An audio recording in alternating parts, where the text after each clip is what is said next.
Okay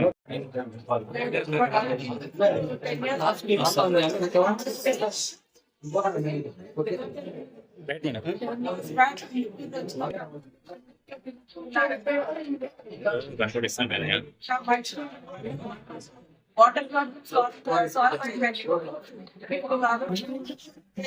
చాలా ఆరోగ్యంగా ఉండాలని వారికి బాలకృష్ణ ఫోన్ సహాయంతో 40 lakhs ఖర్చు పెట్టి ఆరో వాటర్ తెప్పించారండి. ఇక్కడ మన వాళ్ళందరూ ఆరోగ్యంగా ఉండాలి, హెల్తీగా ఉండాలి, పిల్లలు అందరూ మంచి హెల్తీ వాటర్ తో పెరగాలని వారు సపోర్ట్ ఇవన్నీ జరిగారు.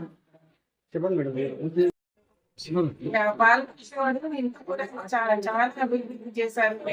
ఇక్కడ హాస్పిటల్ కానీ మన వాటర్ సమస్య కానీ ఎంతో కష్టమైన వాటర్ సమస్య తీర్చారు. హాస్పిటల్ చాలా బాగు చేశారంటే హెల్తీ వాటర్ డ్రింకింగ్ వాటర్ తీసుకుని ప్రారంభించారండి. అన్నా క్యాంటీన్ బ్యాక్ చేస్తున్నారు, ఆరోగ్యాలు రన్ చేస్తున్నారు. అండ్ క్యాన్సర్ హాస్పిటల్ చాలా మందికి ఏదో ప్రాబ్లం ఉన్న వాళ్ళందరికీ క్యాన్సర్ హాస్పిటల్ ద్వారా ఫ్రీ ట్రీట్మెంట్. సో